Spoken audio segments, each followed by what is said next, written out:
はい、今日もね、早速やっていきましょう。でね、今日はですね、この間の動画の続きなんですけど、実はですね、一回組んで、あれからまた組んでですね、で、車体にキャブをつけて、で、調子がいいかどうか、ちょっとエンジンかかるかどうかね、ほんとちょっとやってみたんですよ。で絶対かかると思って。でね、またそこでね、一回取り出して、今回もう一回最後のチャンスってことで、何でやってるかって感じだけど、バラしていこうと思ってますね。で、もう作業を進めていきたいと思うんですけど、とりあえず何がね、原因かっていうのがちょっとよくわからなくて、本当に。だけど僕このキャブね買ってからもう10年ぐらい経つんで、もうだいぶ知り尽くしてるはずなんだけど、その都度ね、やっぱエンジン生きてる生き物なのかな、わかんないけど、なんかね、エンジンかかんなかったりかかったりねするんですよね。で今回ね、もう何度ねこのキャブを諦めて FCR を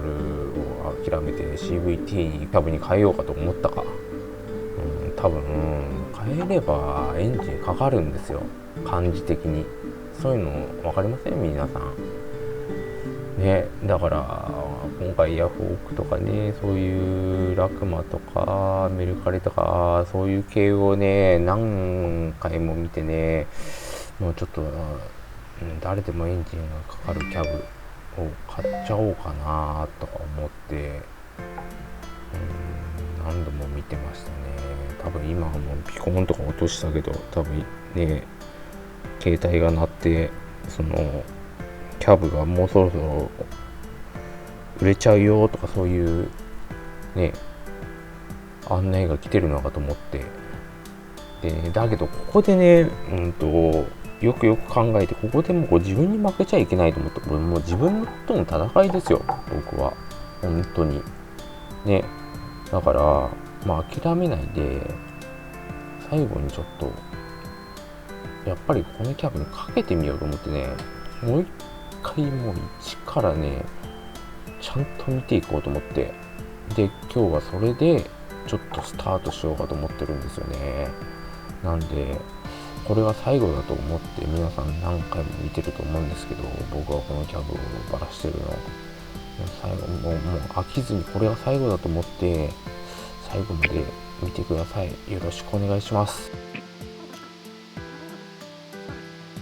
ぜひ分解パーツ FCR のですね、純正じゃないんですけど購入しようと思って、ネットで検索しているところなんですけど、だけど過去に一度だけこれ書いたことあるんですよね。でけど原因がわからないで、とりあえずもう一度やりたいと思いますね。で作業を進めていきたいと思うんですけど、そのまんまですね、このインシュレーターにこのキャブを入れる作業がですね、かなり大変ですよね。画像には撮ってないですけど、ヒートガンでガンガンもう温めてますね。そういうじゃないと入らないんで、もう大変な作業ですよね。一人でやってると本当どうしようかなと思うぐらいですね。で無事着いたんで、これ早速です。外に出てちょっとエンジンかかるかどうかやってるんですけどね、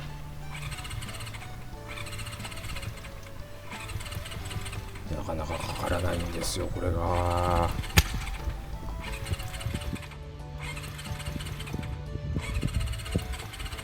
入ったね。だけどバックファイヤーがかましてるってことは、間違いなくねガソリンは来てるんだけどかかりません。そろそろかかって欲しいんだけどね。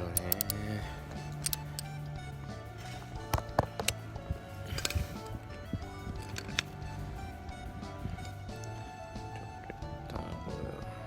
プラグが濡れてんだろうね。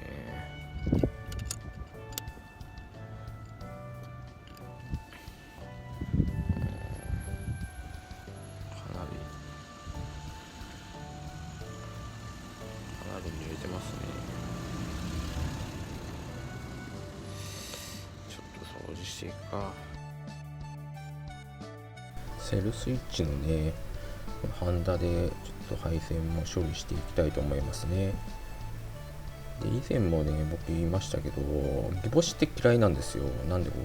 ういう収縮テープでつけるのが好きなんで、このまま収縮テープでくっつけちゃいたいと思いますね。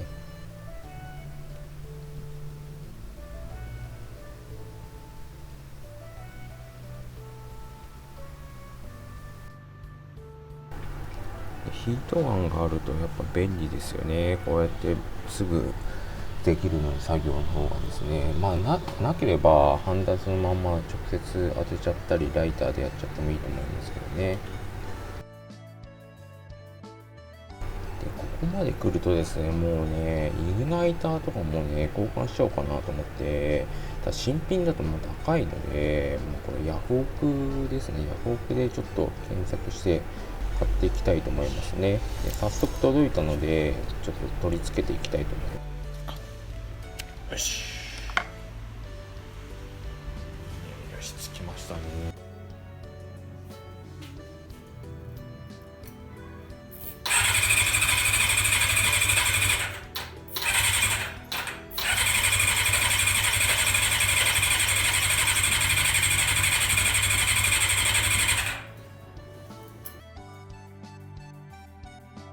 最後のになっちゃったんですけど、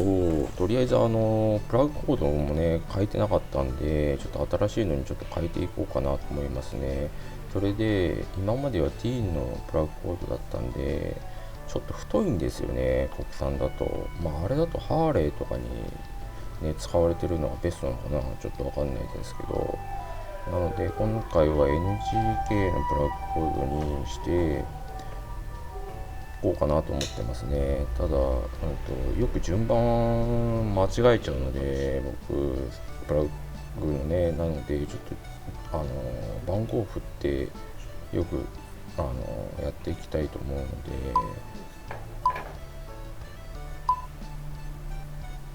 ちょっとここでですね気づいたことがありまして。何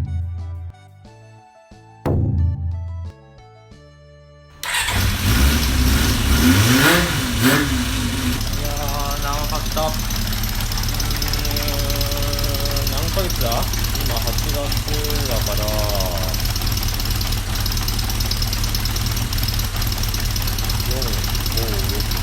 4ヶ月ぐらいかかっちゃった。ようやくかかりました。結果から言うとプラグの挿す順番を間違えただけです。